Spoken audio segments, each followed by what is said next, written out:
segmento de enfermedades desmielinizantes. Entonces, en este momento, como les decía, vamos a darle inicio a nuestro segundo encuentro y contamos en nuestra sala con la compañía del doctor Carlos Navas, el doctor Patricio Correa, socios fundadores de APMEDE, Andrea Urquiza, quien actúa como responsable de la página web y de las redes sociales, y ahorita con el desafío de acompañarnos administrando esta reunión. En la tarde de hoy vamos a estar desarrollando nuestro segundo encuentro en torno al tema vacunación e impacto de la vacunación en los pacientes con esclerosis múltiples y enfermedades desmielinizantes. Tendremos otros dos temas sobre los cuales vamos a tener la posibilidad de hacer muchas preguntas a los doctores especialistas, y por ello les pido que ustedes sean los que hagan de este encuentro lo mejor posible. Estimados médicos, socios fundadores, representantes de los medios de comunicación, pacientes, cuidadores, familiares y participantes en general, son ustedes bienvenidos a esta reunión que APMEDE ha programado para que podamos no solamente conocernos y encontrarnos, sino conocer más acerca de lo que son las enfermedades desmielinizantes. Para la Asociación de Pacientes de Esclerosis Múltiple y Enfermedades Desmielinizantes, APMEDE, es un gusto verlos reunidos en el Día Internacional de la Esclerosis Múltiple para tratar como tema central la vacunación y su impacto en las enfermedades desmielinizantes, y además hablaremos sobre temas de terapias cognitivas y los avances en estudios sobre las enfermedades desmielinizantes en Ecuador. Recordemos que un paciente activo es quien tiene los conocimientos y las habilidades necesarias para hacerse responsable de su salud, establecer una fluida relación con los profesionales que lo atiendan y, por lo tanto, va a adoptar en conjunto con sus médicos tratantes las decisiones que le permitan avanzar y adherirse conscientemente a su tratamiento, cualquiera que éste sea dado por su médico tratante. Para dar inicio a este evento, tengo el gusto de presentar al doctor Trajano Lugo, quien es nuestro presidente y nos va a dirigir unas palabras. Trajano, estamos para escucharte. Marta Lucía, muchísimas gracias. Tus palabras muy generosas como siempre. Muchas gracias a todos los presentes. Y bueno, a propósito del Día Mundial de la Esclerosis Múltiple, el día de hoy contamos con la presencia grata del doctor Carlos Navas, neurólogo colombiano importantísimo, el doctor Patricio Correa, neurólogo ecuatoriano también importantísimo. APMEDE presenta este evento con su cobertura y coordinación tan sutilmente preparada y elaborada, ya en Cuenca por medio de Diana Bernal, ya en Guayaquil también por Brenda Reyes, que es nuestra coordinadora ya, el grupo de apoyo de Quito, encabezado por Maricruz Isurieta, Lucía Cedeño, Marta Lucía, Andrea Urquiza, desde luego. Y tenemos que importantemente mencionar todo el soporte que Sonia Vilés nos da con todo el grupo de neuromielitis óptica, porque APMEDE se constituyó, lo constituimos, precisamente para abordar lo que es la lucha contra la esclerosis múltiple y todas las enfermedades desmielinizantes, en especial la neuromielitis.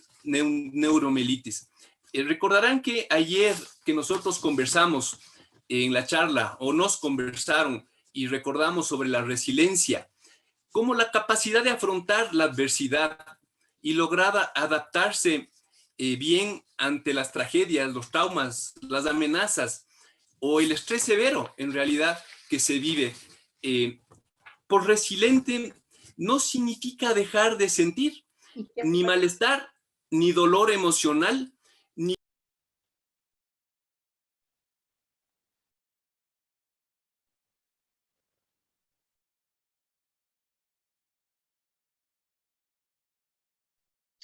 Trajano, estás con el micrófono cerrado, perdón. Mil disculpas, mil disculpas.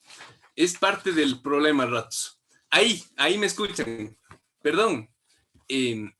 Simplemente estaba diciendo y agradeciendo inmensamente la presencia del doctor Carlos Navas y el doctor Patricio Correa en este evento del día de hoy.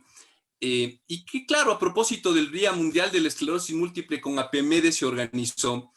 Y claro, APMEDE, desde el punto de vista formal, que se constituyó hace casi 2 años, tiene hoy día una coordinación a nivel nacional por medio de personas muy importantes y valiosas en Cuenca, Diana Bernal a la cabeza, en Guayaquil con Brenda Reyes, todo el grupo de Quito es importante también, desde luego encabezado por Maricruz Isurieta, Lucía Cedeño, tú Maricruz, tú Marta Lucía, y tú Andrea Urquizo, que nos manejas todas las redes sociales, sumado a todo el soporte que tenemos con el grupo grande de neuromielitis.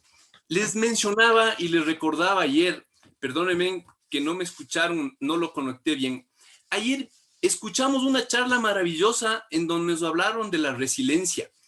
La resiliencia como aquella capacidad para afrontar la adversidad y lograr adaptarse a las tragedias, a los traumas, a las amenazas e incluso al estrés muy severo. Y claro, ser resiliente hoy por hoy, nosotros que lo vivimos, no significa dejar de sentir, no significa dejar de vivir los malestares, mucho menos dejar de tener dolores emocionales o dificultades. Se ha convertido en la maravillosa forma de afrontarlo, con valentía, ciertamente, pero especialmente con unión. La unión que hoy día se demuestra en el taller, en la explicación y en la charla del día de hoy. Los pacientes de esclerosis múltiple, de neuromielitis óptica y más de enfermedades desmielinizantes, para tratar de adaptarse a este nuevo mundo que estamos nosotros viviendo, a la adversidad, al trauma que se vive por sufrir un padecimiento, ha encontrado fortaleza en este grupo, ha encontrado fortaleza en estas reuniones y en el apoyo de los médicos, a quienes agradecemos inmensamente su presencia y sus consejos, y con esto simplemente agradezco esta reunión a todos, y como diría Marta Lucía, como que doy por iniciado esta exposición. Muchas gracias y buenas tardes. Sigan, por favor. Muchas gracias, Trajano, por tus palabras que nos animan a seguir avanzando y a tomar todos esos principios y esa posta que es tan maravillosa, y es seguir intercambiando ideas y aclarando inquietudes. Este espacio fue creado justamente pensando en ello. El lema de APMEDE es "No estoy solo", y por eso este encuentro lo vamos a desarrollar de la siguiente manera. En primer lugar, los doctores, el doctor Navas y el doctor Correa, harán una corta intervención cada uno presentando un marco general para desarrollar las diferentes temáticas. Y en segundo lugar, una vez los dos finalicen su charla, podremos hacer las preguntas que tengamos al respecto del tema propuesto, y para ello pueden pedir la palabra levantando la mano, ya sea físicamente o con la aplicación que tenemos a través del Zoom, o también pueden escribir en el chat las preguntas que ustedes tengan. Yo las leo en voz alta y los especialistas van a respondernos. Con el objetivo de que todos nos podamos escuchar, les pido que por favor mantengamos los micrófonos en silencio mientras no estemos interviniendo, es decir, mientras no estemos hablando, y cuando vayan a realizar una pregunta, por favor, quisiéramos que abran su cámara y su micrófono. De lo contrario, Andreita les abrirá solamente el micrófono para respetar lo que ustedes desean. De todas formas, ella como administradora estará pendiente de lo que ustedes quieran hacer, preguntar o decir. En nombre de APMEDE, voy a presentar a los doctores que nos van a acompañar en este foro abierto. El doctor Patricio Correa, diplomado en docencia en Ciencias de la Salud por la Universidad Central del Ecuador. Él es magíster de neuroinmunología por la Universidad Autónoma de Barcelona, magíster en investigación en ciencias de la salud por la Universidad de Salamanca. Tiene un entrenamiento en esclerosis múltiple en el Mellen Center Cleveland Clinic de Estados Unidos y en el Centro de Esclerosis Múltiple de Cataluña, que es CENCAT, España. En este momento se desempeña laboralmente como jefe del área de enfermedades desmielinizantes del Hospital Carlos Andrade Marín en Quito. Es profesor de neurología de la Universidad Central y Católica del Ecuador. Miembro activo de la Sociedad Ecuatoriana de Neurología y de la Academia Americana de Neurología. Doctor Correa, es suya la palabra.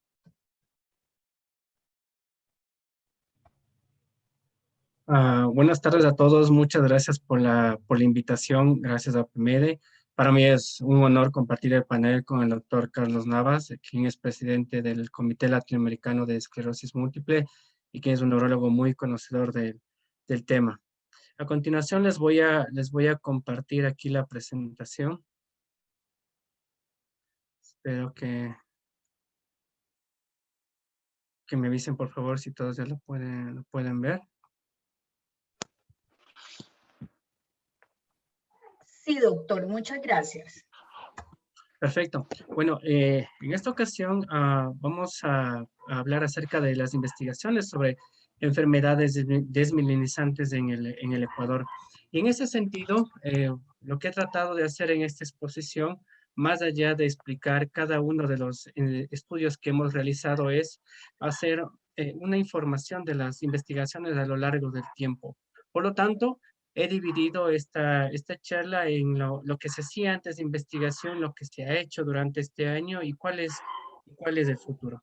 Entonces vamos hacia el pasado de la investigación de esclerosis múltiple aquí en el Ecuador. Y vamos a recordar en el año 2010 un estudio que es insignia hecho por el doctor Abad, el cual estableció la prevalencia de esclerosis múltiple en nuestro país. Con este trabajo, el doctor demostraba que esclerosis múltiple es una realidad en el Ecuador y que es una enfermedad que tiene baja prevalencia. Es decir, el número de casos por 100.000 habitantes era alrededor de 5 casos. Y este estudio además demostró que esta enfermedad era más frecuente en el sexo femenino en comparación con el masculino. Es decir, resultados muy similares a lo publicado a nivel mundial. Lo que era diferente en este estudio es que, a diferencia de poblaciones nórdicas, de poblaciones europeas, pues la prevalencia era de 5 casos por 100.000 habitantes, bajo, porque en esas áreas la prevalencia alcanza de 200 por 100.000 habitantes. Y esto era el único dato que nosotros teníamos hasta ese momento actual. Luego había un silencio de investigación de esclerosis múltiple y no se diga de neuromielitis óptica. Ni siquiera teníamos nosotros reportes de casos de neuromielitis óptica. No sabíamos si existía la enfermedad en nuestro medio. Entonces, a continuación, yo les he puesto aquí una diapositiva de cómo nace una investigación. La investigación va a nacer de la práctica diaria, de la relación que yo tengo con ustedes, el día a día, el tratarlos, el evaluarlos, el diagnosticarlos. En esa práctica diaria surge una observación. De esa observación surge una pregunta, surge una hipótesis, una teoría. Luego de lo cual utilizamos un método científico para hacer registros de datos, para hacer análisis de datos y finalmente para llegar a obtener una conclusión. El siguiente punto era ver cuál era el escenario en el cual nosotros vamos a trabajar.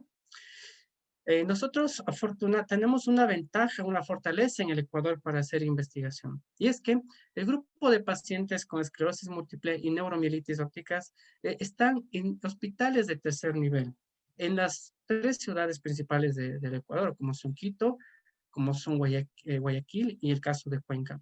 Entonces, en cada una de estas ciudades existen centros de tercer nivel, centros de referencia, en donde se tiene la tecnología, donde se tiene los tratamientos que son muy costosos para poder administrar a este grupo de pacientes con enfermedades desmielinizantes. Eso hace que las poblaciones se mantengan cautivas y nos permite trabajar y hacer un seguimiento en el tiempo con este grupo de pacientes. Finalmente, teníamos que formar un equipo multidisciplinario dado por neurólogos dado por neuropsicólogos, psicólogos, fisiatras, neuroradiólogos y médicos que estaban en entrenamiento en neurología. Y finalmente, lo que nosotros veíamos era hacer las alianzas en el Ecuador con todos los centros de tercer nivel para poder hacer estudios colaborativos, para poder llevar adelante proyectos de investigación. Y luego, no solo hacer alianzas entre los centros, sino también hacer alianzas con centros fuera del país, como es el caso de Cleveland Clinic, como es el caso de SEMBA en Argentina, o con grupos de investigación. Entonces, de esa manera nosotros poder participar en proyectos propios, en proyectos nacionales, en proyectos internacionales. Entonces, una vez ya organizado esta estructura de nosotros para emprender una investigación, comenzamos a producir nuestros trabajos y lo primero que hicimos es hacer estudios epidemiológicos, los más sencillos, por decirlos así, y uno de ellos fue establecer la prevalencia en el año 2019 de esclerosis múltiple en una ciudad del país. Este trabajo fue publicado 10 años más tarde de lo que fue publicado el trabajo del doctor Abad, y encontramos que el número de casos por 100.000 habitantes había incrementado. Ya no era de 1 por 100.000 en la ciudad de Cuenca, pues ahora le encontramos que era de 4 casos por 100.000 habitantes. Luego, indagando más en este grupo de pacientes a nivel de la región andina, lo que queríamos observar es en dónde existen las tasas más altas de diagnósticos por 100.000 habitantes. Y lo que nosotros encontrábamos era que en aquellas provincias en las cuales existe una mayor concentración de población blanca, es ahí donde había mayor número de pacientes con esclerosis múltiple. Mientras que en aquellas provincias en las cuales existía mayor concentración de población indígena y la población blanca era casi nula, pues ahí el número de casos de esclerosis múltiple, el número de casos de esclerosis múltiple era muy bajo. Luego comenzamos a analizar desde el punto de vista de los biomarcadores qué pasaba con la vitamina D. Nos planteamos una idea de si es que la vitamina D es insuficiente en poblaciones europeas, en poblaciones nórdicas, ¿qué ocurre en el Ecuador? ¿Qué ocurre en nuestros pacientes con esclerosis múltiple que están en la línea ecuatorial? En teoría tenemos radiación ultravioleta, pero ¿eso será suficiente para tener niveles óptimos de vitamina D? Eran preguntas que nos surgían y que lo teníamos que responder a través de estudios, los cuales encontramos que un alto porcentaje, cerca del 70% de nuestros pacientes con esclerosis múltiple tenían niveles deficientes o insuficientes de vitamina D. Y luego tratamos de buscar a través de métodos estadísticos si estos niveles bajos de vitamina D tenían un impacto en la discapacidad o tenían un impacto en las recaídas, pero no encontramos esa relación, como sí lo habían encontrado poblaciones de norteamericanas, como sí lo habían encontrado poblaciones europeas. Nosotros tenemos una idea de que, a pesar de que es esclerosis múltiple, a pesar de que todos somos humanos, ¿verdad? Pero cada uno de nuestros pacientes tiene un factor ambiental diferente a las poblaciones nórdicas, a las poblaciones europeas. Y acá también tenemos un mestizaje. Por lo tanto, pensamos que el comportamiento de la esclerosis múltiple puede ser diferente. Luego hicimos un trabajo en el cual nosotros encontramos que en comparación con el sexo femenino, el sexo masculino se discapacitaba en un menor periodo de tiempo. Aquellos en los cuales la esclerosis múltiple empezaba más tarde, pues se discapacitaban más temprano. Y finalmente, en aquellos en los cuales había 2 recaídas en un periodo de menor de 2 años, pues ellos también tenían o alcanzaban discapacidad en un menor periodo de tiempo. Luego nosotros quisimos hacer un análisis de qué es lo que ocurre en el cerebro de nuestros pacientes desde el punto de vista de imagen, y con ayuda de los radiólogos lo que hicimos era medir volumen cerebral. Fíjense en que encontramos un software el cual permite medir sustancia gris, sustancia blanca y ciertas estructuras del cerebro. Era como entrar a la anatomía del cerebro a través de la imagen. Y lo que nosotros encontramos es que en comparación con un grupo sano, pues los pacientes con esclerosis múltiple existen ciertas áreas de atrofia de menor tamaño y que esas áreas que son más pequeñas eran asociados con o están asociados con deterioro cognitivo. Finalmente, nosotros aquí lo que queríamos hacer era nosotros poder presentar el primer trabajo de neuromielitis óptica, así que hicimos un estudio multicéntrico en el Ecuador. Hicimos un registro o encontramos 59 pacientes con neuromielitis óptica. Hicimos un registro y encontramos varias características clínicas. Describimos la parte, el área imagenológica, cómo se comporta la enfermedad. Este es el primer estudio de neuromielitis óptica en el Ecuador. Y luego comenzaron a ver, comenzaron a surgir ya frutos de las alianzas con otros centros de fuera del país. De tal manera que participamos en un estudio latinoamericano de cómo es la lesión del nervio óptico visto por resonancia magnética en pacientes con neuromielitis óptica. Fíjense cómo ahora aquí participaron 112 pacientes, 48 de Argentina, 24 de nuestro país, 22 de Brasil, 10 de Venezuela, 8 de México. Y la importancia de poder, de poder tener estas alianzas era que ya no solo estudiábamos nuestra población, sino que al sumar más poblaciones, esto era una muestra más representativa. En investigación, mientras más grande es la muestra, más representativos son los resultados que nosotros encontramos. Entonces, eso era el pasado. Fíjense en cómo de un trabajo presentado en el año 2010, un silencio de investigación, luego comenzamos a poder producir, investigar las enfermedades, conocerlas, porque eso luego nos permite tener o formar o tener políticas de salud para mejorar la atención de ustedes. ¿Cuál es el presente? ¿Qué es lo que ha ocurrido este año? Bueno, en este año hemos podido formar parte del grupo de colaboradores de Ecuador para el Atlas Mundial de Esclerosis Múltiple, que ustedes lo tienen en forma de acceso gratuito. Luego, observábamos nosotros que los pacientes con neuromielitis óptica a quienes administrábamos rituximab les iba bastante bien.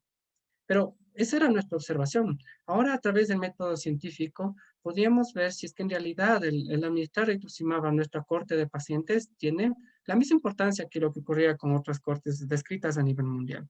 Entonces, en este trabajo, ustedes pueden observar en puntos verdes las recaídas antes de administrar rituximab y a la derecha unos puntos rojos de cómo se reduce dramáticamente las recaídas cuando nosotros administrábamos rituximab a nuestro grupo de pacientes con neuromielitis óptica. Y en términos de discapacidad, lo que observamos era que este grupo de pacientes con rituximab no empeoraba su discapacidad, se mantenía estable y en algunos pocos de ellos mejoraba la discapacidad. Luego comenzamos a participar en estudios latinoamericanos. Este es un trabajo guiado por el grupo de Argentina. Aquí participamos con 30 pacientes, Argentina con 42 y México con 18. Lo que hicimos era medir glóbulos blancos en la sangre, glóbulos blancos llamados neutrófilos, linfocitos, y establecer una relación entre ellos para ver primero si es que estos están elevados en relación a poblaciones sanas. Y sí que estaban elevados. Pero el siguiente punto era saber, bueno, ¿están elevados estos glóbulos blancos? Y eso tendrá un impacto en las recaídas, un impacto en la discapacidad o un impacto en las lesiones que nosotros vemos en resonancia magnética, pues eso no se encontró en el presente trabajo. Luego, conforme llegó la pandemia, comenzamos a hacer registros de nuestros pacientes que comenzaron a adquirir lamentablemente esta infección por SARS-CoV-2. Y esta base de datos que íbamos haciendo, estos registros, formó parte de una base latinoamericana en la cual Ecuador participó con 12 pacientes. Y este trabajo latinoamericano encontró algunos hallazgos interesantes. Y es que en pacientes con esclerosis múltiple que tenían en promedio de edad 50 años, eran los que más frecuentemente requerían hospitalización, los que más frecuentemente requerían una unidad de terapia intensiva. También a mayor tiempo de duración de la enfermedad, era más probable que los pacientes requieran hospitalización, que requieran una unidad de terapia intensiva. En neuromielitis óptica se encontró las mismas variables, pero se agregó un factor más, y es que la discapacidad sí era un factor que indicaba que los pacientes requieran hospitalización o una unidad de terapia intensiva. Aquellos que tenían a mayor discapacidad, mayor probabilidad de requerir hospitalización.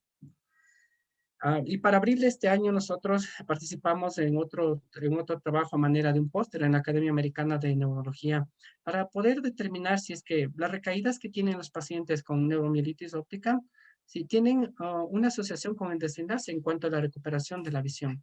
Y lo que nosotros encontramos es que a mayor número de recaídas y a mayor tiempo entre lo que se hace el diagnóstico y lo que se empieza el tratamiento, pues peor es el desenlace visual. En términos sencillos, los pacientes quedan ciegos y tienen muchas recaídas si empezamos tardíamente los tratamientos. Este resultado es de un estudio multicéntrico realizado también o llevado a cabo en América Latina. Ahora, el punto es, ¿cuál es el futuro de la investigación? Pues nosotros estamos participando ahora en varios proyectos. estamos analizando la parte de la adherencia de tratamiento de adherencia a tratamiento en pacientes con esclerosis múltiple. Este es un estudio que lo estamos llevando a cabo también con Argentina. Aparte de eso, ya está redactándose un documento acerca de cuáles son las prioridades de investigación de esclerosis múltiple en América Latina.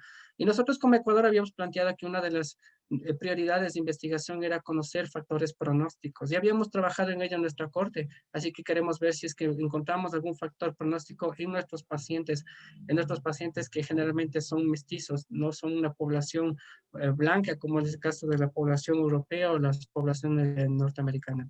Luego luego estamos participando también, o lo que hicimos es un análisis de los impactos presupuestarios de los agentes modificadores de la enfermedad o de los fármacos para esclerosis múltiple, para ver cuál de ellos es más costoso, cuál le va a costar más al sistema de salud en nuestro país.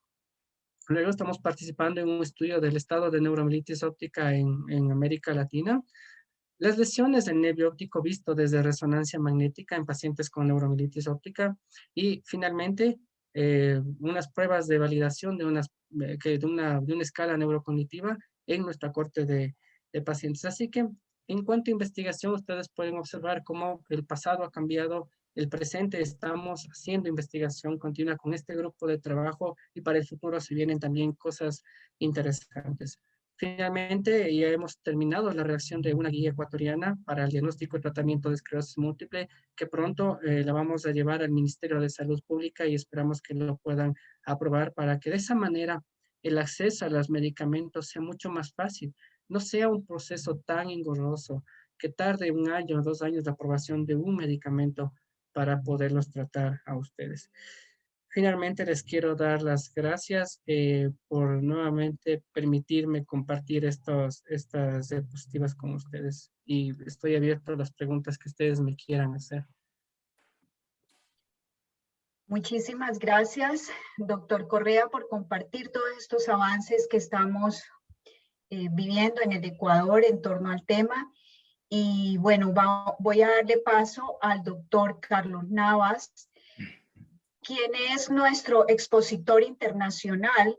Él es neurólogo de la Universidad del Rosario, especialista en medicina crítica y cuidados intensivos de la Universidad Ciencias de la Salud, máster en neuroinmunología de la Universidad Autónoma de Barcelona, máster en esclerosis múltiple, Consorcio de Esclerosis Múltiple Estados Unidos, máster y director de Clínica Universitaria Colombia en Bogotá, director del capítulo Esclerosis Múltiple de la Asociación Colombiana de Neurología, miembro del Comité Ejecutivo del ACTRIMS.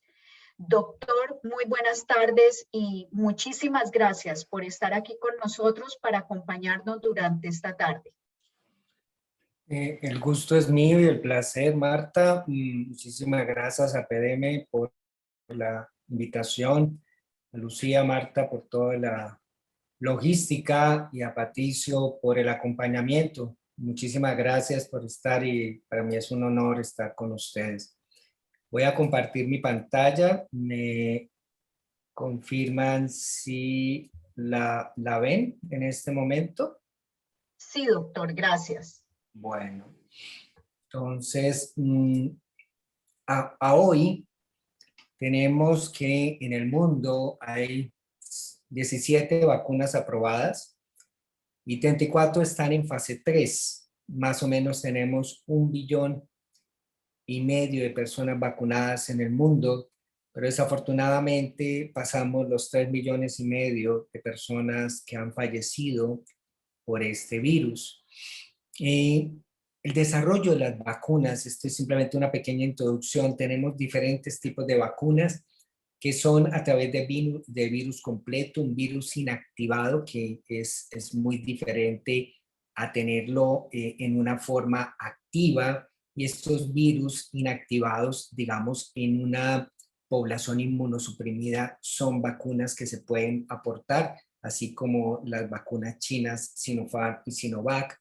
Tenemos unos tipos de virus fraccionado donde las vacunas a través de RNA mensajero son las que más, digamos, están disponibles en Europa y Estados Unidos principalmente. En América Latina también las tenemos, y próximamente en junio vamos a tener una vacuna de DNA de Estados Unidos.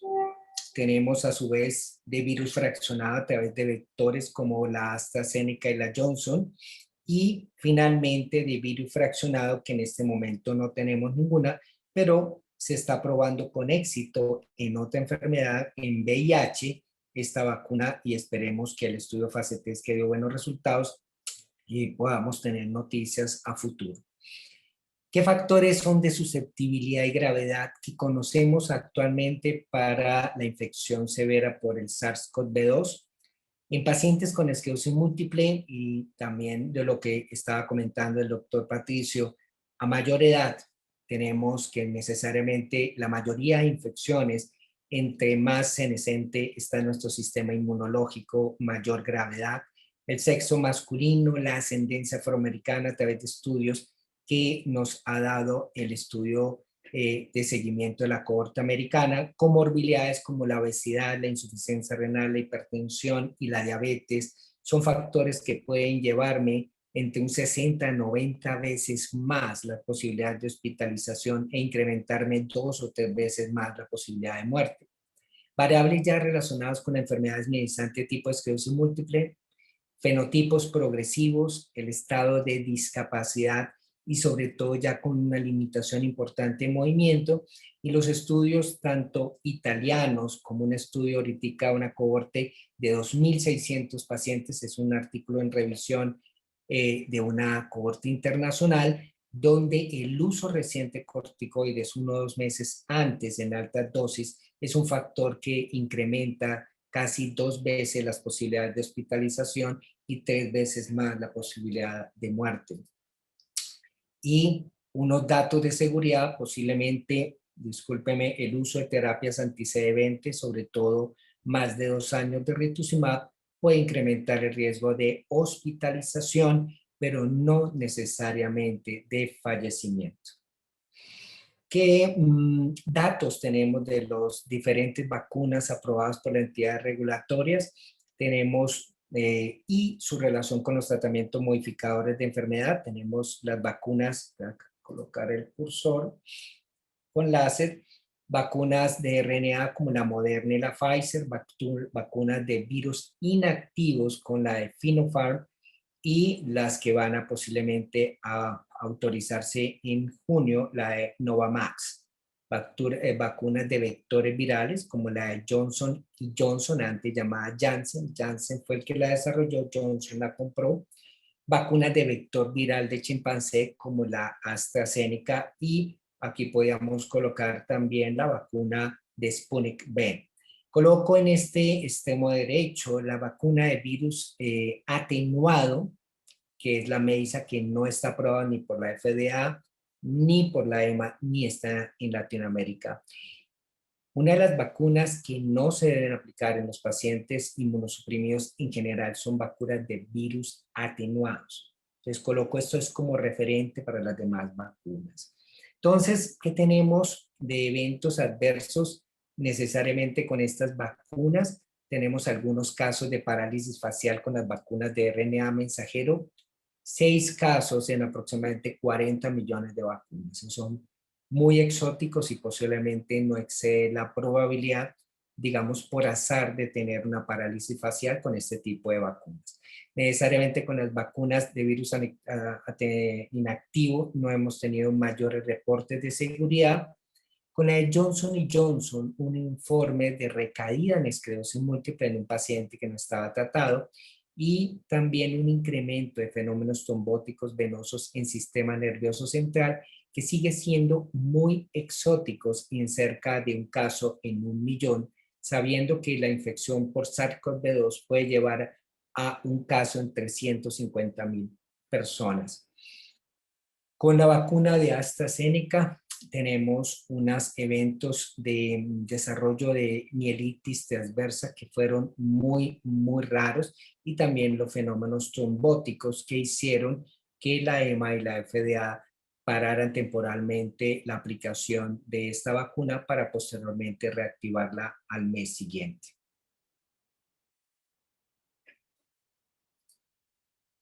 Tenemos que con las terapias BRACE o llamadas inyectables, interferón, acetato y gretalmer, y adicionalmente la terapia de teriflunomida y natalizumab, necesariamente con la mayoría de vacunas no tenemos ningún problema.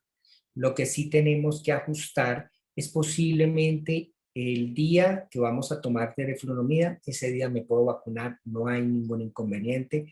Si el día que me voy a vacunar tengo la inyección de interferón y acetato, posiblemente podemos diferirlo al siguiente día para que no se combinen algunos efectos adversos que pueden pasar con la aplicación de la vacuna, que puede ser dolor local, el desarrollo a veces de un dolor o artralgia, dolores en las articulaciones, y ocasionalmente con la AstraZeneca un incremento de la temperatura que puede llevar a que los síntomas de la esclerosis múltiple temporalmente puedan empeorarse. Y necesariamente con natalizumab, la idea es posiblemente diferir la aplicación un par de días antes o después de la vacunación, entre 5 a 7 días. Con los fumaratos, ya sea el dimetilfumarato, el dioxil, tenemos que posiblemente esta vacuna puede, este tratamiento modificador puede disminuir la eficacia de la vacuna en pacientes que presenten linfopenia grave. Necesariamente nosotros vigilamos el uso del dimetilfumarato que no presente unos linfocitos menores de 800 y posiblemente la persistencia de esos linfocitos nos hace, digamos, prender las alarmas para posiblemente determinar un cambio en la terapia. En los pacientes que se mantengan una linfopenia, posiblemente el cambio de terapia sea indicado siempre y cuando sea por su médico tratante analizando todo el cuadro clínico. ¿Qué tenemos con las terapias que son moduladoras del receptor 1P, como el fingolimod y el siponimod? Tenemos que posiblemente impacte la respuesta celular a la vacuna. No se recomienda, al igual que el natalizumab, la suspensión abrupta de este medicamento porque necesariamente puede llevar a un rebote y los rebotes necesariamente ponen en riesgo al paciente porque pueden ser unos rebotes muy severos que lo lleven a hospitalización. Necesariamente consideremos vacunar 2 a 4 semanas previos al inicio del tratamiento, y si ya está en tratamiento no hay ningún inconveniente. El día que lo citen para la vacuna, ese día se toma el medicamento y no es necesario diferirlo o no dejar de tomarlo. Con ocrelizumab es un medicamento que impacta un tipo de célula que está encargada de la producción de anticuerpos. Entonces, hay una disminución de la respuesta a la vacuna mayor de tipo humoral que del tipo celular. Y lo ideal es vacunarse entre el mes 3 y el mes 5 posterior a la infusión, o inclusive si ya se va a iniciar el tratamiento, vacunarse un mes antes, previo al inicio de la terapia con ocrelizumab o rituximab en caso de que sea un paciente con neuromielitis óptica. Necesariamente, si yo ya tengo la vacuna, retrasemos un mes la posibilidad de hacer la infusión y posiblemente una diferencia entre un mes no tenga mayor inherencia en esta situación netamente inmunológica que pasa de reconstitución inmune en los pacientes con terapias anti-CD20. Alentezumab es una terapia depletora, una terapia que es bastante efectiva, y tenemos que va a impactar la respuesta celular y humoral, pero eso va a depender en la cercanía de la infusión. Si es un paciente que está en el alentezumab y ya lleva más de 6 meses posterior de terminar el ciclo, que son 2 aplicaciones, posiblemente su sistema inmune ya tenga una suficiente capacidad de mantener la protección necesaria, y posterior, a medida que pasen más meses o años, actúa necesariamente como un paciente que no se encuentra en inmunosupresión. Necesariamente vacunarse a los 6 meses posteriormente de la aplicación, y si se va a iniciar la terapia, realizar la vacunación 4 semanas previas al inicio de la terapia con alentezumab.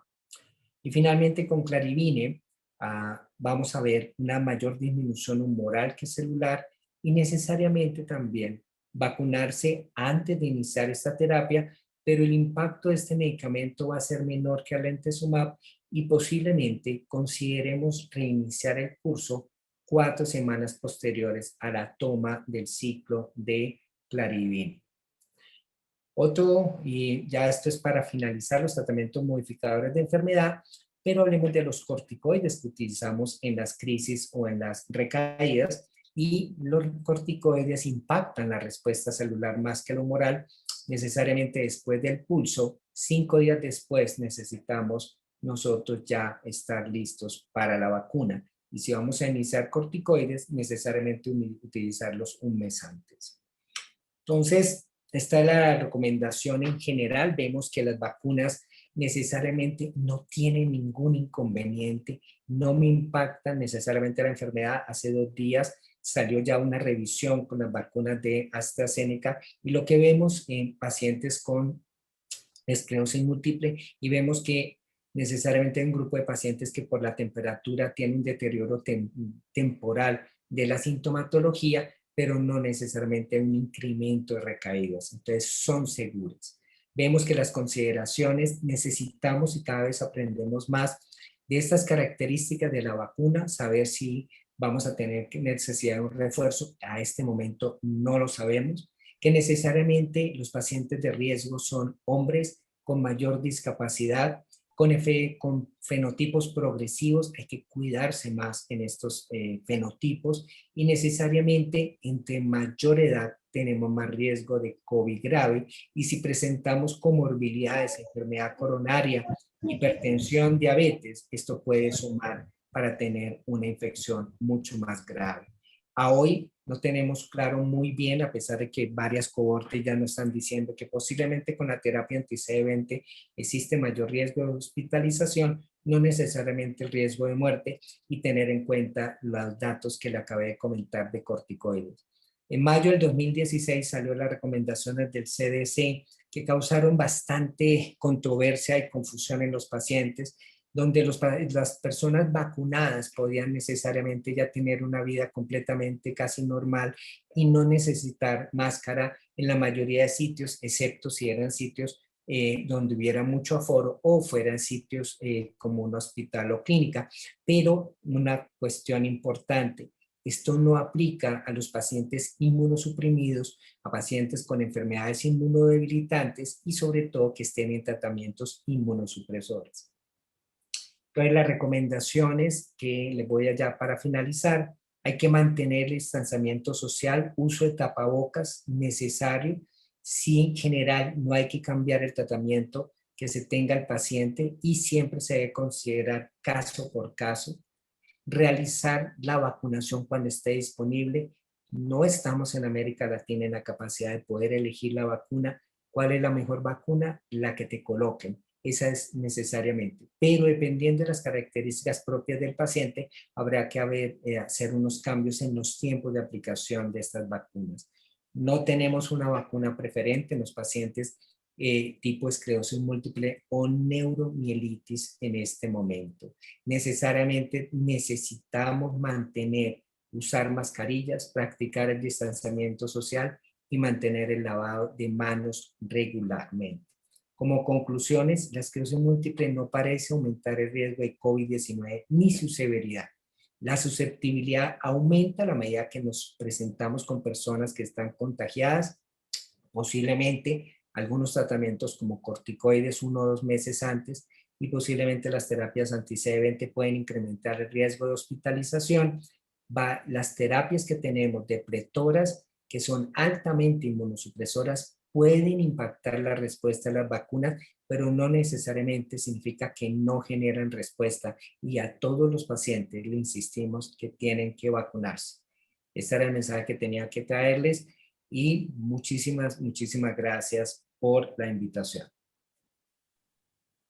A ustedes, doctores, otra vez muchísimas gracias. Ahorita viene la parte más participativa, así que invito a cada uno de nuestros participantes para que puedan hacer las preguntas concernientes a los temas desarrollados. abrimos el panel de preguntas y tenemos a nuestros especialistas aquí para tratar de entender cada una de las cosas que ustedes, sobre las cuales tienen inquietudes. Recuerden que para hacer las preguntas pueden optar por dos opciones. Una, levantar la manito físicamente y Andrea o yo les damos la palabra, o la otra, escribir sus preguntas a través del chat.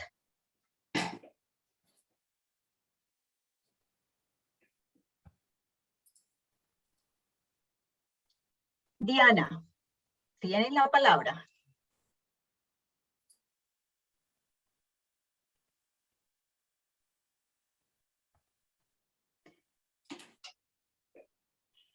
Diana, no sé qué pasa, pero no te escuchamos.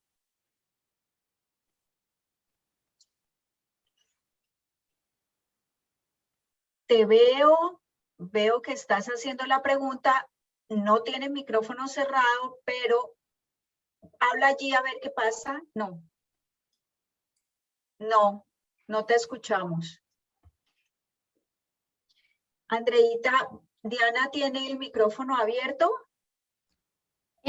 Marta Lu, sí tiene el micrófono abierto. No sé si es problema del celular de Diana. Si quieres, Diana, puedes hacer la pregunta por el chat. Yo la leo y los doctores nos contestan. Mientras Diana nos escribe la pregunta, ¿hay alguien que tenga alguna pregunta para los doctores sobre los temas desarrollados? Marta Lucía, yo tengo una pregunta. Claro. La pregunta es, una paciente con esclerosis múltiple que utiliza rituximab y que le dio COVID, ¿cuánto tiempo debe esperar para la aplicación de la vacuna después de que su prueba de PCR de COVID sale negativa? Bueno, varias cosas. Hoy no hay una indicación clara de hacer seguimiento de PCR para ver que se negativice en ciertas circunstancias especiales. El CDC de Atlanta sugiere que después de 14 días de inicio de síntomas, el paciente puede realizarse la vacunación. 14 días. En Latinoamérica y en algunos países, por falta de disposición de vacunas, las medidas epidemiológicas, higiénicas, depende de las entidades de salud, por la disponibilidad de vacunas, han generado que después de 3 meses el paciente se vacune, pero más por medidas epidemiológicas, porque lo que se sabe es que el paciente que tiene un COVID moderado a grave puede mantener unos muy buenos niveles de anticuerpos neutralizantes, así el asintomático y el leve no necesariamente tienen niveles muy altos de anticuerpos neutralizantes. ¿Qué es lo que te quiero decir? Que la recomendación es necesariamente 14 días después de inicio de síntomas del COVID. No necesariamente PCR negativa, porque las PCRs a veces detectan, son fragmentos del virus. Entonces no es necesariamente que el paciente esté infectado, sino puede mantener fragmentos del virus. Entonces hay que tener mucho cuidado con ese seguimiento de pruebas constantemente de PCRs en pacientes que ya están totalmente asintomáticos y que han pasado más de 14 días posterior a inicio de síntomas. Sobre la pregunta de rituximab y aplicación de la vacuna, es lo que expliqué con las terapias anti-CD20. Idealmente, después de 3 meses a 5 meses de haber recibido la infusión, o 1 mes, entre 2 a 4 semanas, antes de iniciar la terapia. Esa es la recomendación. Ahora bien, me aplicaron rituximab hoy, tengo neuromielitis óptica y me llaman en 2 meses. Y yo digo, no, ¿sabe qué? Yo espero 1 mes más. No tenemos a veces disponibilidad. No estoy muy claro en la situación de Ecuador, pero yo creo que es la misma situación que pasamos acá en Colombia, que la disponibilidad de vacunas no es la mejor. Si lo es, perfecto, uno puede esperar, pero si no es la mejor, es mejor recibir la vacuna al 2.º mes que posiblemente esperar y no necesariamente saber si van a llegar las vacunas. Ahora bien, con cualquier vacuna, sí. Con cualquier vacuna a hoy de las que tenemos en Latinoamérica, no hay ningún inconveniente en vacunarse.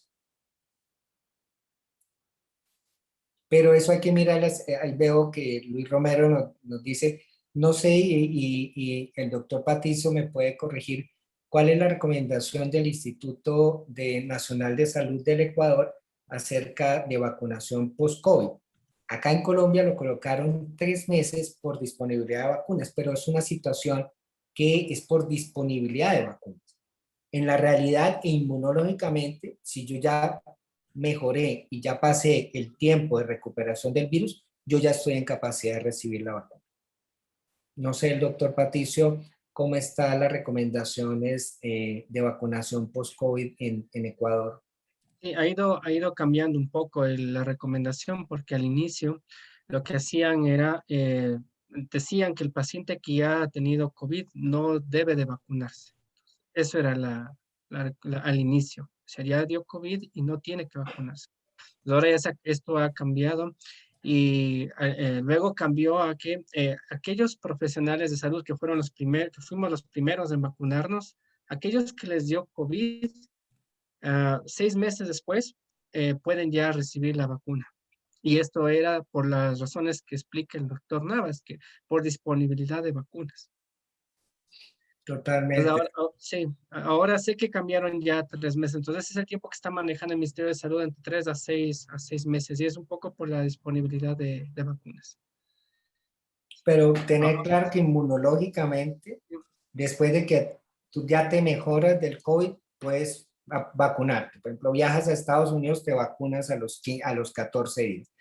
Pero pues estamos en Latinoamérica y si nos da COVID y estamos en Ecuador, tenemos que esperar 3 meses. Si estamos en Colombia, tenemos que esperar 3 meses. Esa es la circunstancia. Y lo que habló el doctor Patricio, a hoy sabemos que la respuesta inmunológica a la vacuna es mejor que la respuesta natural. O sea, es mejor vacunarse, te haya pasado COVID o no, porque la respuesta inmunológica va a ser mucho mejor. Ok, muchísimas gracias. La pregunta de Diana es la siguiente. Paciente con trombosis profunda en pierna izquierda desde hace unos 5 años está medicada, ahorita está sin medicación. Dice, ¿qué riesgo hay para esa persona? Porque se han presentado algunas novedades respecto de los trombóticos. Sí, queda muy claro que las trombosis que ocurrieron tanto con AstraZeneca, muy escasamente con Pfizer, por no decir exóticas, sobre todo con AstraZeneca y Johnson, ocurrieron no en personas con antecedentes. Ninguna tenía trombosis, ninguna tenía fenómenos trombofílicos. Eran mujeres, en promedio, más mujeres que hombres, completamente sanas que estaban tomando anticonceptivos. Porque el riesgo, esa es por el vector que ya se descubrió hace unas semanas, salió ya el artículo, la parte inmunológica que favorece que se generen unos anticuerpos tipo 4 contra la plaqueta. Es un fenómeno netamente inmunológico. Y ocurre exóticamente 1 en 1.000.000, y eso, si acaso, con las otras 1 en 4 o 5 millones de aplicaciones.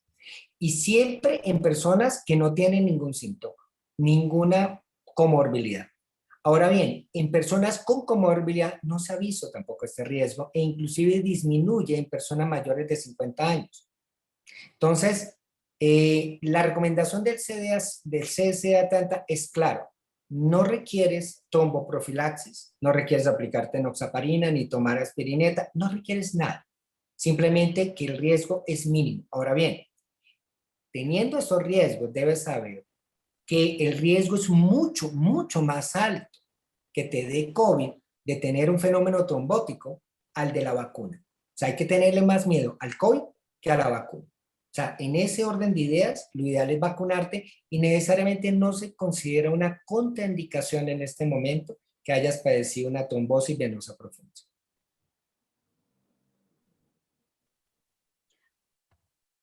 Muchísimas gracias. Tenemos una pregunta en el chat. una persona que toma Gilenya tiene protección total que da la vacuna de Pfizer debido a los tratamientos moculadores bajo la inmunidad de las vacunas. Bueno, el estudio Magnify, recientemente publicado hace cerca de un mes, nos dice que era la respuesta, sale un póster en el Congreso Americano de Neurología.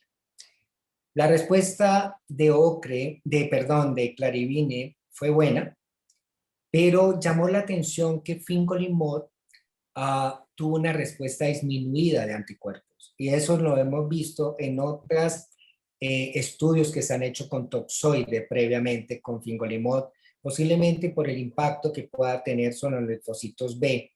Pero aquí lo importante es que no se midió la respuesta celular.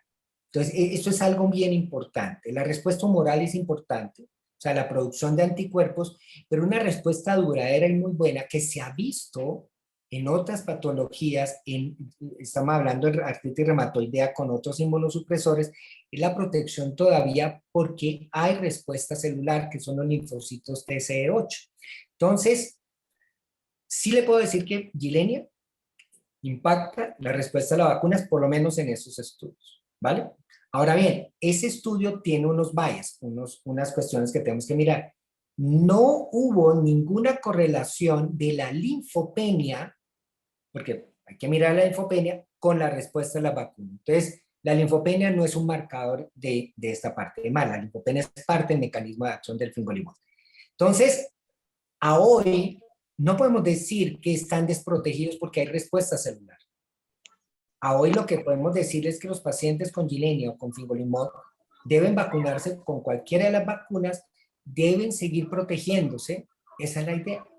Porque a la medida que se proteja y se proteja su ambiente, van a estar con una buena respuesta y acordarse que la respuesta buena de las vacunas la vamos a tener un par de semanas, 2 semanas después de terminar el ciclo de la vacuna. Porque muchas personas aplican la primera dosis y hay un incremento de infección porque se relajan después de la primera dosis. Y sabemos que muy pocas vacunas protegen muy fuerte después de la primera dosis, acaso Pfizer con unos números altos, pero Sinovac 7% a los 14 días, pero impacta después de la segunda dosis, entonces hay que seguir cuidándose. Mensaje final, sí te puede impactar en algo, pero no sabemos qué tanto eso va a ser representado en la respuesta que puedas tener a un COVID.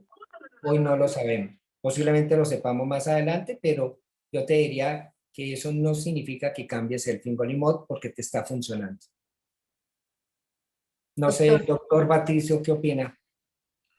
Sí, yo creo que el principal mensaje va a ser el siguiente, ¿no es cierto? Todavía es una enfermedad nueva y también las vacunas están recientemente aplicándose a la población mundial. Por lo tanto, tener una evidencia así sólida de si las vacunas despiertan las defensas dado por los linfocitos T o por los linfocitos B, todavía no se tiene bien claro.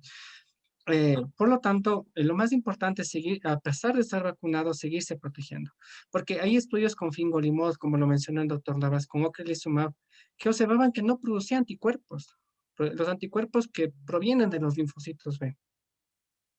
Pero en cambio sí había una respuesta contra la vacuna dada por los linfocitos T. Entonces, como todavía no se tiene el tiempo suficiente, todavía es incierto cuál es más importante en las vacunas contra el COVID, si la respuesta T, la respuesta B, pues lo más importante es vacunarnos y seguirnos cuidando. Y el tiempo nos dará ya las respuestas a estas preguntas que tenemos, estas incertidumbres que todavía tenemos los médicos en relación a las vacunas y la respuesta del sistema inmunológico. Tenemos la pregunta de Luis que nos dice que a él le dio COVID hace un mes, que si ya se puede vacunar. Sí, señor, 14 días después. Otra pregunta es, ¿cuál es el tiempo que Perdón, Marta, podría ir un poco. Y Claro. también recuerde que parece ser que les va a los pacientes que les dio COVID y luego se vacunan, parece ser que ese grupo de pacientes les va a ir mucho mejor en cuanto a tener respuesta inmune por largo tiempo, así que es mucho mejor que se vacunen los que ya tuvieron COVID. Total. Y hay otra cosa, pero eso ya es diferente. Se ha visto que inclusive pueden tener un poquito más de respuesta de efectos adversos de la vacuna cuando se han tenido COVID, pero aún así esas molestias sensitorias valen la pena. O sea, no son una circunstancia que diga, por eso no me vacuno, no es. Hay que vacunarse, siempre. Yo creo que la consigna sigue siendo hay que vacunarse. Ahorita tenemos otra pregunta de una paciente que dice, ¿cuál es el tiempo que se debe dar entre la primera dosis y la segunda? Por ejemplo, Pfizer se habla de que deben pasar 21 días. Sinovac y Moderna son 28 días. La pregunta es, ¿cuánto tiempo debe dejar un paciente con esclerosis múltiple pasar para aplicarse la segunda dosis? Y que obviamente tenga la efectividad requerida. Hay que seguir lo que dice la etiqueta y lo que mostraron los estudios. O sea, si dice 21 días, hay que cumplir 21 días, pero si me la aplican a los 25, vale, vamos a los 25. Si me demoré una semana porque me dio COVID y me tengo que esperar 14 días, lo hago. Pero como todos los medicamentos, hay que utilizarlos como los estudios demostraron que se hicieron y obtuvieron los resultados. No ponerse a variar. Las variaciones en el mundo han sido por cuestiones políticas y por cuestiones de disponibilidad, no por razones netamente médicas. Si tuviéramos una disponibilidad de millones de vacunas, no estaríamos en esta discusión. Si una vacuna es 21 días, otra de 28, 28. No, ¿qué opina, doctor Patricio? Sí, definitivamente. Yo recuerdo que hay un trabajo recientemente publicado en el cual indicaba que se puede esperar hasta 6 semanas, pero yo no sé si es que se ha vuelto a replicar, o sea, de la primera dosis, si por algún motivo no se pudo vacunar a los 21 o 28 días, teniendo la vacuna, se puede esperar hasta 6 semanas, pero no sé si es que se ha vuelto a replicar los resultados de este trabajo como para poderlo ya tomar como una práctica diaria. Pero lo que dice el doctor Navas, ¿no es cierto? Si por algún motivo no pudimos recibir a 21 o 28 días, pues lo más temprano posible. De lo que nos tocaba, tenemos que vacunarnos. Brenda nos pregunta, ¿qué hay de cierto que las vacunas están abriendo el camino para encontrar la cura para la esclerosis múltiple? Brenda, ojalá. La cuestión es, a veces queremos escuchar lo que queremos escuchar. Con los estudios de RNA mensajero, surgieron unos estudios muy bonitos, muy lindos, con DNA también, para VIH, por ejemplo, y hay una vacuna fase 3 en VIH. Y para esclerosis múltiple hay una vacuna en fase preclínica. Significa que en modelos murinos, animales, parece que tiene unos efectos interesantes y buenos. De ahí a que llegue a la etapa clínica y terminen los estudios que inclusive el doctor Patricio estaba mencionando, estudios 3, estudios fase 4, van a pasar muchos años. Entonces, a veces obtenemos esta información y enseguida la hasta ponemos a hoy, y no necesariamente es eso. Pero el hecho de tener varias vías de conocimiento acerca de esta enfermedad y que se pueda combatir es bueno. O sea, hay que mantener la esperanza, pero no necesariamente ya decir que la cura por esto, RNA, todavía falta muchísimo, muchísimo. Y tenemos muchos ejemplos de cosas buenas, pero también hay muchas cosas que en etapas preclínicas parecen muy buenas, pero en la etapa clínica desaparece ese efecto. Ya, nos pregunta Lilian, ¿después de cuánto tiempo tomaba el rituximab, se puede poner la vacuna un paciente con neuromielitis óptica? Yo creo que ya la respondí, Sí, Marta. yo también, pero como recién la volvieron a poner, por eso la repito. Y otra pregunta es si las personas con MS que se han puesto la vacuna crean igual cantidad de anticuerpos que los demás. ¿Es recomendable hacerse una prueba de anticuerpos? ¿Eso afecta ponerse el Ocrevus? Bueno, hoy lo que ha dicho el doctor Patricio, inclusive ya hay estudios latinoamericanos que estamos participando internacionalmente y grandes centros para mirar qué tanto los pacientes de nosotros, de esclerosis, desarrollan anticuerpos dependiendo de los tratamientos. Pero esa información todavía no la tenemos. O sea, grande. Lo que estaba diciendo el doctor Patricio, todavía nos falta información al respecto como para tomar unas medidas de ese caso. Y la segunda, ¿qué era, Marta? De que me decías, no sé, Patricia, si esto afecta a la aplicación lo de tomarse anticuerpos. Pues necesariamente, si yo ya tuve COVID, o si yo ya me apliqué la vacuna, digamos, ¿cuál es la utilidad de medirse anticuerpos? Necesariamente a hoy, si tú mantienes anticuerpos o no los tienes, y hay que mirar también el kit que vas a utilizar. Acuérdese que esos kits, a hoy hay muchos que son muy, pero muy malos. Tenemos que tener kits muy buenos, pero esa información no sabemos qué hacer. O sea, si sales con anticuerpo positivo, bien, pero si sale negativo, ¿qué? ¿Te vas a volver a vacunar? No lo sabemos ahora. Entonces, creo que son prácticas que generan más ansiedad porque la conducta a realizar no la tenemos hoy descrita. ¿Qué opina Patricio? Me gustaría... Sí, y recalcar que los anticuerpos, nuevamente lo repito, solo te va a medir la respuesta dada por linfocitos B. Pero hay evidencia de que son las células, los linfocitos T también los que participan en la respuesta a las vacunas o ante el COVID. Entonces, si nosotros nos vamos a guiar por anticuerpos, estamos dejando de lado la otra respuesta celular, que quizás en el futuro nos dirán si es más importante que la respuesta de anticuerpos. Entonces, por esto les comento porque al inicio, cuando un paciente tenía COVID, habían estudios en los cuales comenzaban a medir anticuerpos y en el tiempo los anticuerpos se iban perdiendo. Pasados los 3 meses, pacientes que habían tenido COVID, incluso COVID severo, el título de anticuerpos se iba perdiendo en el tiempo.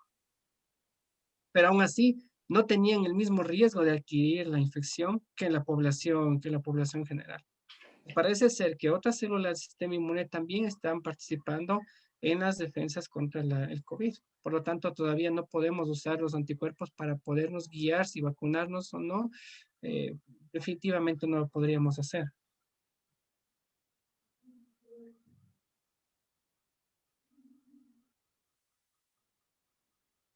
Estás silenciada, Marta.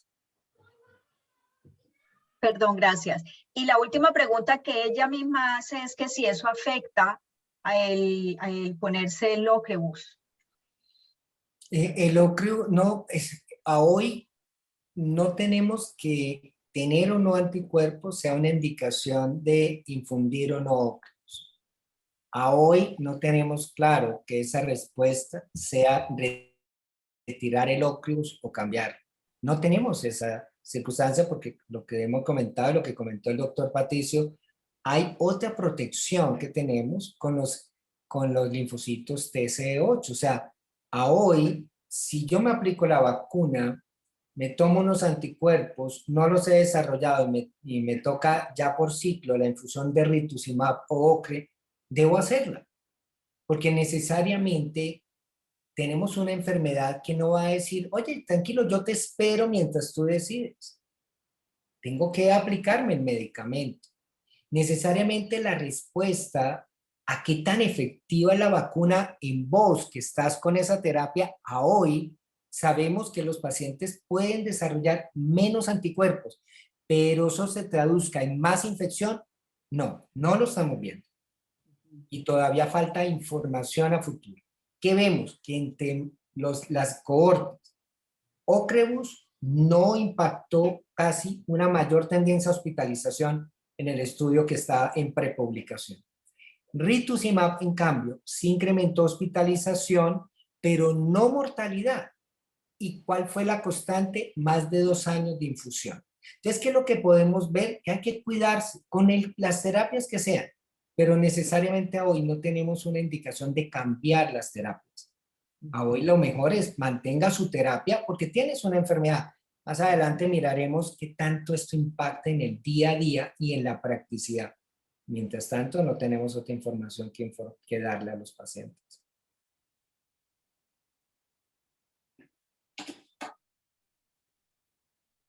Doctor Correa, ¿quiere agregar algo más al respecto?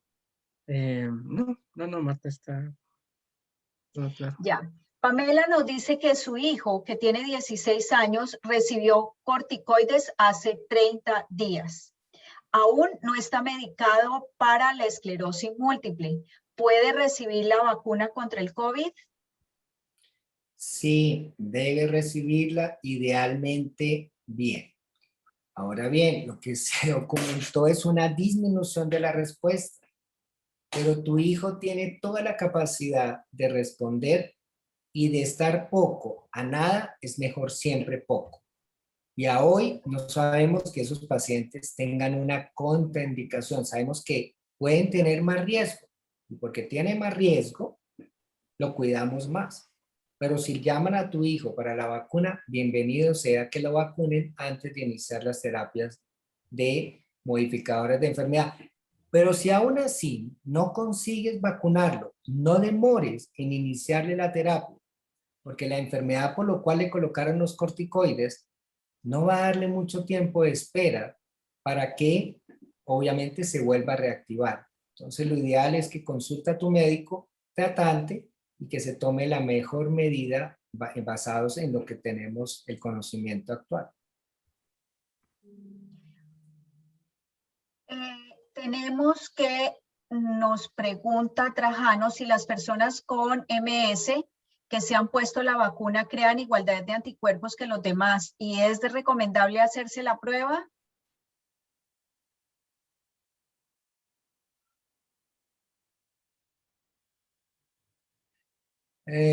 Las personas que se han puesto la vacuna con... bueno, yo tengo esclerosis múltiple, me aplico la vacuna, no tengo por tener esclerosis múltiple menos respuesta a la vacuna. Eso no lo tenemos a hoy definido. No, tenemos ciertos medicamentos que pueden impactar la respuesta, pero el yo tener esclerosis me hace más susceptible a la esclerosis, a la infección. No me hace más susceptible. ¿Me hace que yo tenga menos anticuerpos a hoy? No, a hoy no. No sé si a futuro salga, pero a hoy no, porque lo que tenemos en esclerosis múltiple es una disfunción de células B de memoria, más no una alteración en la producción de anticuerpos. Nosotros no tenemos hipogamaglobulinemia, o sea, una disminución de protección en esclerosis múltiple. Entonces, las vacunas en pacientes de esclerosis múltiple reaccionan igual. Inclusive hay estudios con neoantígenos en pacientes de esclerosis múltiple previamente donde demuestra que la respuesta en pacientes de esclerosis múltiple es igual que pacientes que no tienen esclerosis múltiple. Entonces no tiene por qué. Y hacerse anticuerpos, vale, pero ¿de qué te sirve? O sea, si sales negativa, bien, si sales positiva, bien, porque en ambos casos hay que vacunarte. Claro. Doctor Correa, ¿algo que agregar? No, Ok, no sé. nos dice Mari Salazar que si el día que es vacunado un paciente puede tomar su medicamento correspondiente. Siempre, no hay ningún medicamento, lo único, hay unos estudios murinos con antiinflamatorios, pero son pequeños. Y se consideraba que si yo ese día tomaba AINES, antiinflamatorio, ibuprofeno, aspirina, podía impactar la respuesta inmunológica. Pero lo que es claro, el CDC Atlanta dice, el medicamento no se aconseja profilaxis antes de la vacuna. O sea, tomar un Dolex o una aspirina, no. Pero si a ti te dan muchos síntomas, si estás muy molesta, tómate algo. Tampoco esto es de padecer. Pero necesariamente si te da alguna incomodidad pequeña, trata de hidratarte, acostarte ese día. Y el medicamento que sea, el que sea, tómate. Ahora bien, si son inmunosupresores, es preferible, ya muy individual, habla con tu médico. Pero si en este caso menciona gabapentin, no hay ninguna contraindicación en tomarte tu gabapentin. Antes de ir a la aplicación te toma la levotirosina, el losartán, lo que tú seas. Ahora sí, sí es importante tomarse la vitamina D, vital, todas las mañanitas. No sé qué opina Patricio, pero sí insistimos a todos en tomar su suplencia de vitamina D. Por la Ah, enfermedad, ¿no? sí, sí, sí. Sabe que eso es algo que nosotros estamos, le mostraba ahí en las diapositivas, que es lo que primero teníamos esa duda, ¿no? Bueno, ¿será que nosotros tenemos niveles bajos de vitamina D? Y sabe que lo que yo les mostré era en pacientes con esclerosis múltiple, el 70% de ellos tienen niveles deficientes e insuficientes. Ahora, ¿qué pasa cuando lo comparamos con un grupo control? Y lo que encontramos es que hasta en el grupo control, incluyéndome, tenemos niveles bajos de vitamina D. De tal manera que los promedios de vitamina D en el grupo de esclerosis múltiple era de 20 nanogramos por ml y en el grupo de individuos sanos era de 22 nanogramos por ml.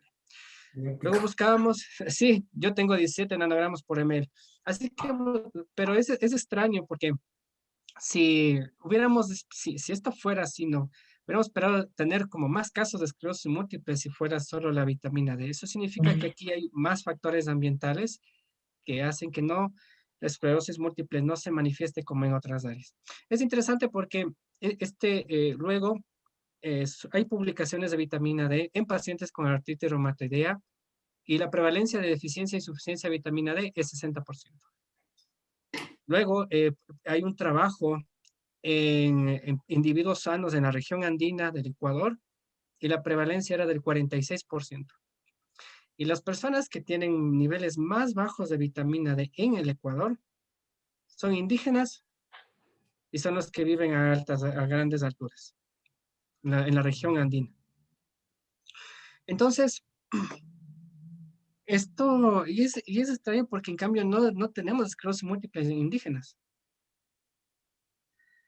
Es extraño porque cuando hacemos el mapeo que les mostré de dónde están los focos de concentración de esclerosis múltiple, no están hacia las partes más altas de los Andes, sino está hacia Quito, Cuenca.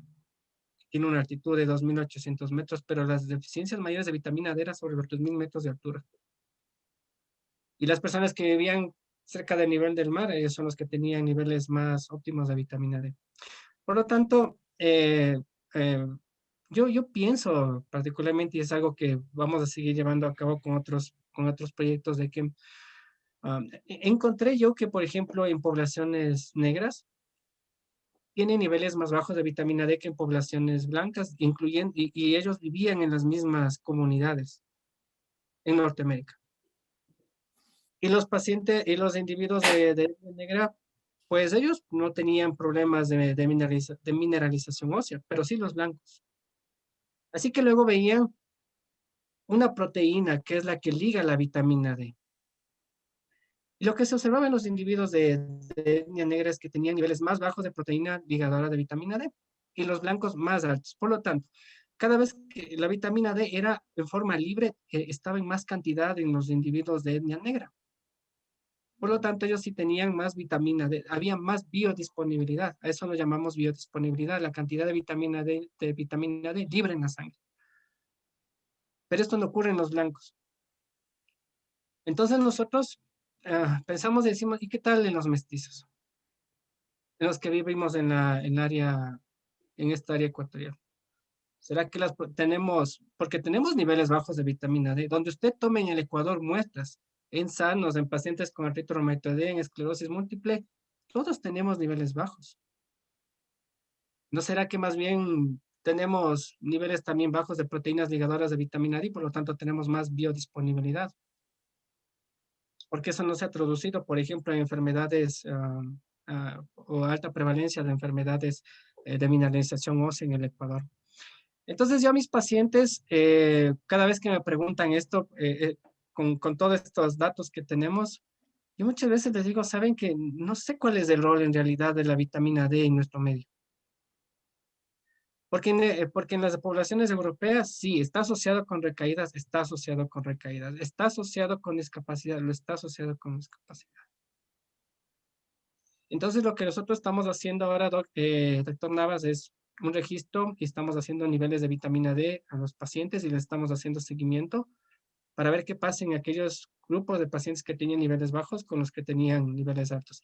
Y por lo tanto todavía no les estamos suplementando. Y vamos a ver en el futuro qué es lo que nosotros encontramos para ver si en nuestro medio es necesario la suplementación.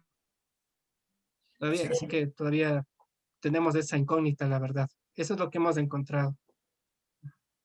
Qué bien, qué bien. La mayoría de nuestra cohorte, el 90% tenía déficit.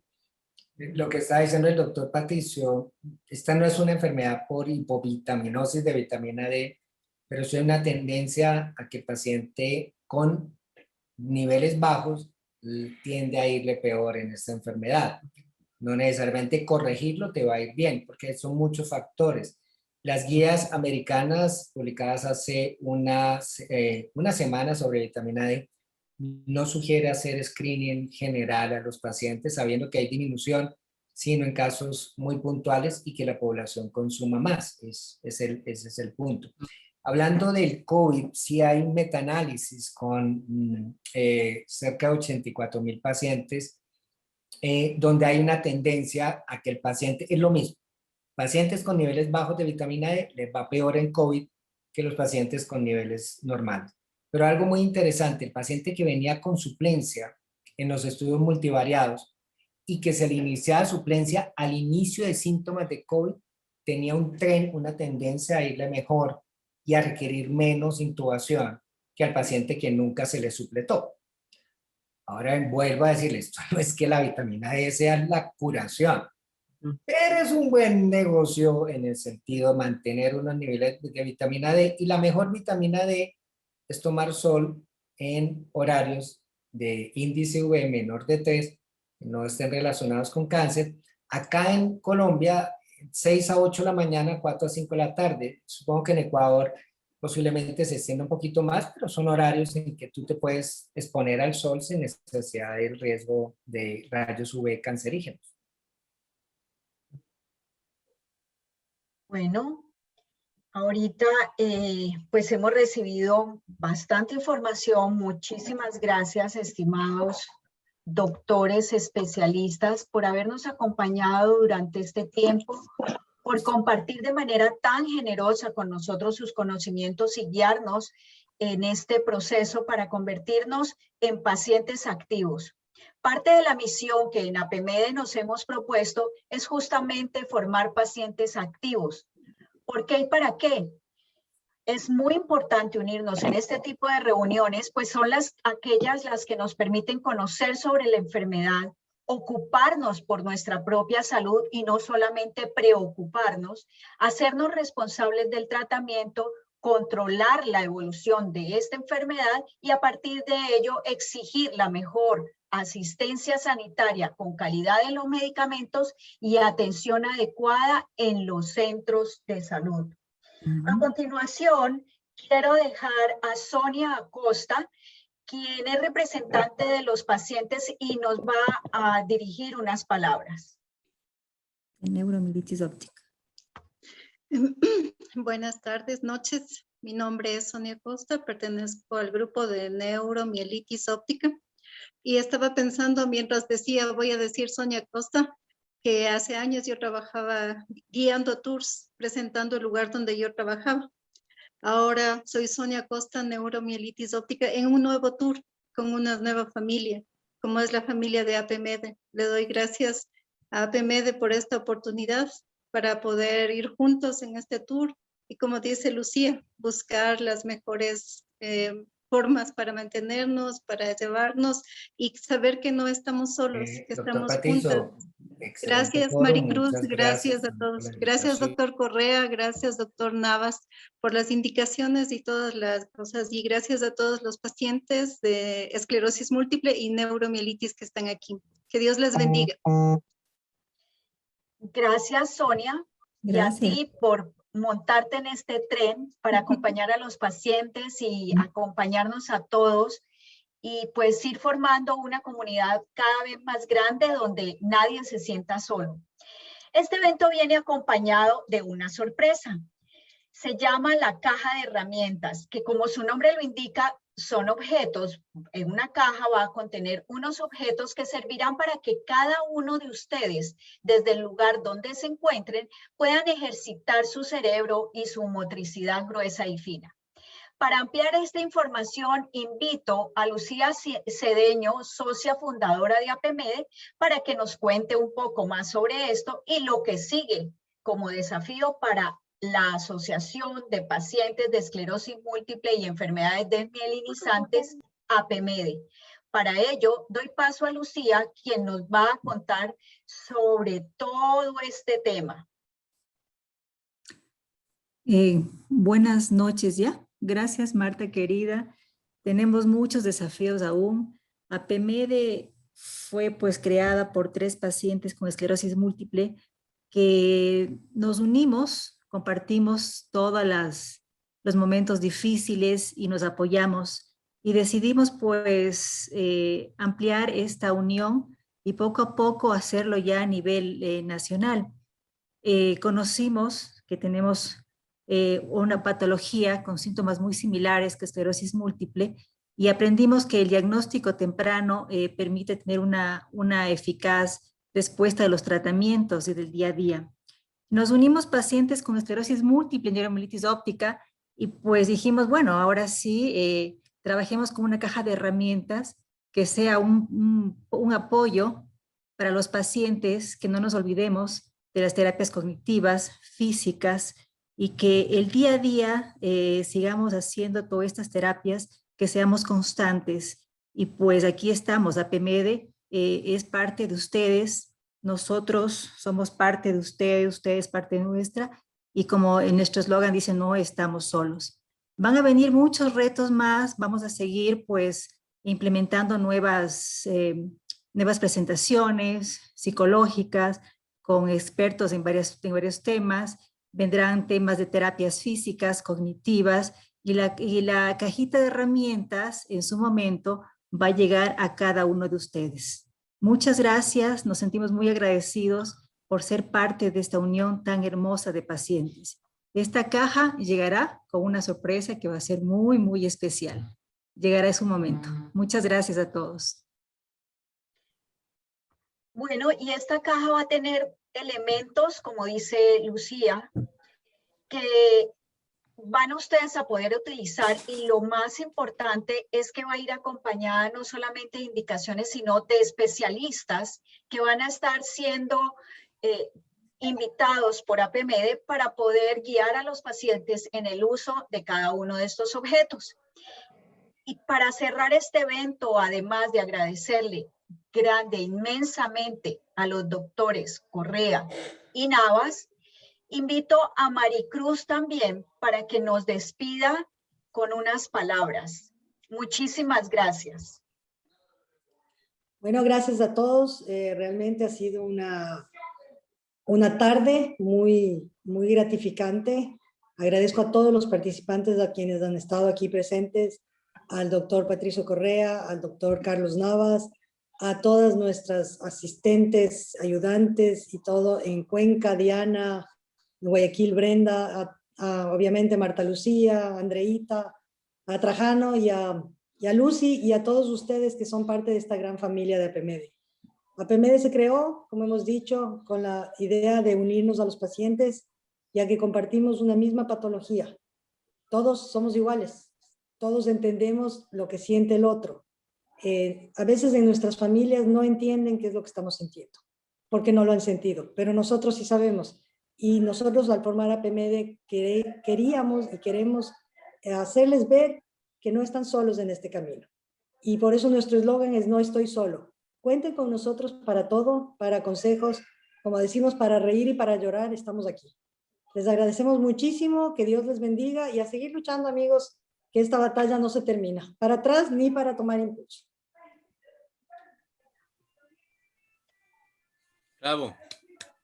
Muchísimas gracias, muchas gracias. Quisiera que abramos las cámaras para que podamos hacer un registro fotográfico de todos los que hemos compartido este día. Y nuevamente gracias a cada uno de ustedes que decidió separar este tiempo, un domingo, para escuchar más acerca de lo que son las enfermedades desmielinizantes. Nuevamente, y se van a cansar de oírme, el doctor Navas y el doctor Correa, muchas gracias de verdad.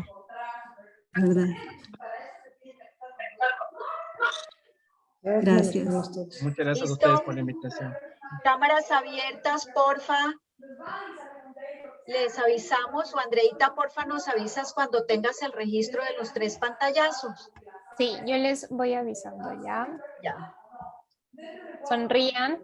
Sonrían todos. Silencio, silencio.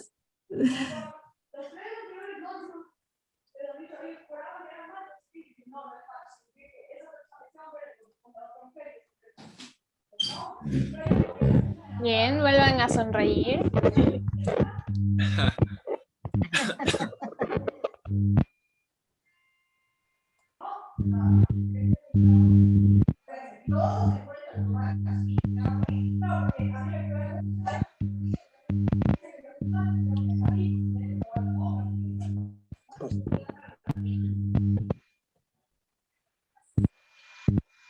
Y la última sonrisa.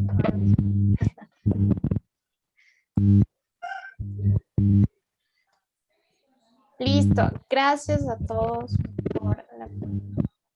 Chao, chao, Gracias, gracias. doctores. Gracias, doctores. Gracias a todos. Buenas Gracias a noches. todos. Gracias, doctores. Gracias a Doctor todos Navas, ustedes. doctor Correa. Gracias. Buenas noches. Gracias, doctor Gracias a cada Correa. uno de los Un abrazo. pacientes. Gracias a todos. Gracias, Gracias. doctores. Gracias.